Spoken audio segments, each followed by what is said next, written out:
ومن جاهد فإنما يجاهد لنفسه إن الله لغني عن العالمين.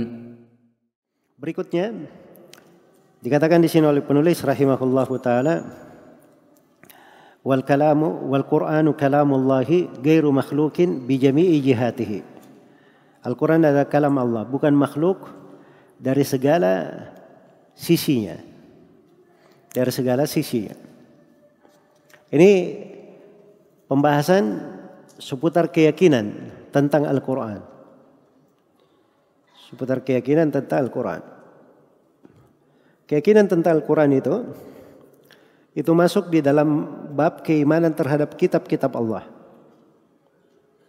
Dan masuk juga di dalam bab keimanan kepada Allah. Dari sudut dia adalah sifat dari sifat Allah Subhanahu wa taala. Iya. Nah, ini pembahasan pokok yang disepakati oleh para ulama. Yang menyimpang di dalam pembahasan ini dan mengatakan Al-Quran itu makhluk, ini terjadi di masa dahulu di kalangan para as-salaf. Terjadi fitnah ini. Ahlul bidah ini memunculkannya. Akhirnya menjadi besar di tengah manusia, menjadi masalah yang heboh. Menjadi hal yang heboh. Akhirnya para ulama rahimahumullahu taala banyak menyinggung masalah ini. Mereka menampakkan dari pokok keyakinan ahli sunnah seputar pembahasan ini. Seputar pembahasan ini. Baik. Jadi saya beri satu pendahuluan dulu untuk masuk ke dalam pembahasan. Bahwa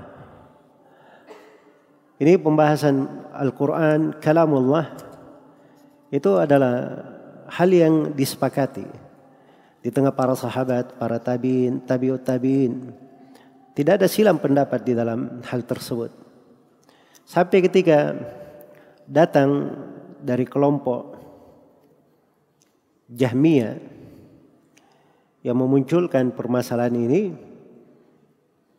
mulailah para ulama ahli sunnah mempertegas keyakinan tersebut dan membantah orang-orang yang mengatakan bahwa Al-Quran itu adalah makhluk. Jadi ada dari kelompok Jahmiyah dan selainnya, nanti kita akan singgung itu. Mereka mengatakan bahwa Al-Quran itu bukan kalam Allah. Al-Quran itu adalah apa? Adalah makhluk, kata mereka. Iya. Dan ini keyakinan kafir waliyadzubillah. Keyakinan kekufuran. Kita akan terangkan nanti sudut-sudut kekufurannya dan kekeliruannya. Iya. Tapi karena keyakinan ini sudah berjalan di tengah manusia waktu itu, dan sebagian dari ahlul bidah itu berhasil membisikkan keyakinan tersebut kepada khalifah. Maka mulailah terjadi fitnah tersebut. Iya. Jadi sebagian dari ahlul bidah itu dekat kepada Khalifah Al-Ma'mun dari Khulafa Bani Al-Abbas, dan mulailah terjadi fitnah ini di tahun 214 Hijriah, di mana Khalifah mengumumkan untuk dikumpulkan para ulama dan para fuqaha, kemudian diuji. Siapa yang mengatakan Al-Quran kalamullah, maka akan dihukum. Dan orang yang mengatakan Al-Quran makhluk, maka mereka akan didekatkan. Iya. Jadi diantara yang ditanyai tentang hal itu adalah Al-Imam Ahmad rahimahullahu ta'ala. Dan beliau tegaskan bahwa Al-Quran adalah kalamullah, bukan makhluk. Maka beliau pun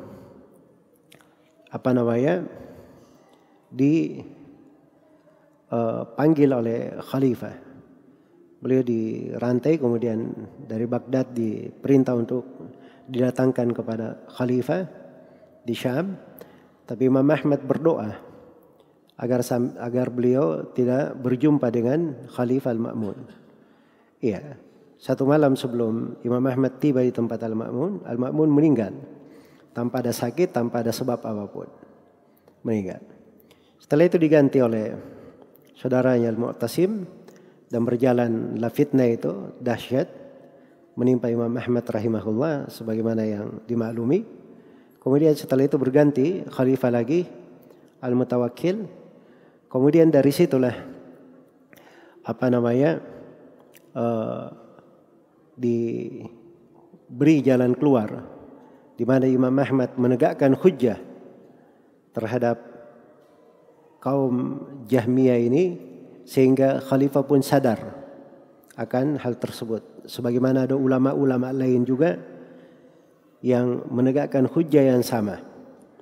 Ya, dan itu disebut beberapa kisah ya terkait dengan hal tersebut. Akhirnya khalifah pun mengangkat mihnah tersebut dan mendukung para ulama ahli sunnah bahwa Al-Quran adalah kalamullah, bukan makhluk. Jelas ya? Maka di situ berjayalah ahli sunnah. Ahlul bidah pun mulai bersembunyi. Karena mereka tidak bisa terang-terangan menyampaikan bid'ahnya, maka sebagian dari mereka ada yang memakai bahasa diplomasi. Iya. Jadi kata-kata yang bersayap-sayap itu bukan bahasanya ahli sunnah. Itu biasanya dipakai oleh ahlul bidah. Ada yang berkata, ini lafadzku dengan Al-Quran adalah makhluk. Jadi orang ketika mendengar ucapan itu, oh lafadznya dengan Al-Quran. Berarti dia kalau dia berbuat, ya memang perbuatan makhluk adalah makhluk. Berarti benar. Itu nggak ada masalah. Padahal maksud dia lafadzku dengan Al-Quran, maksudnya Al-Quran yang dia lafadzkan. Itu adalah apa? Adalah makhluk. Inilah kelompok lafdiyah mulai muncul di situ. Dan ada lagi kelompok satu, kalau dia tanya Al-Quran itu apa? Kalamullah atau bukan? Dia tawakuf. Dia tidak mengatakan kalamullah, dia tidak katakan makhluk, dia tidak juga katakan bukan makhluk. Ini kelompok al-waqifah. Jadi semuanya yang menyimpang di pembahasan Al-Quran kalamullah ini ada 3 kelompok. Ada kelompok Jahmiyah, ada kelompok lafdiyah, dan ada kelompok al-waqifah. Ya, dan semuanya sebenarnya adalah kelompok yang menyimpang dari jalan yang lurus.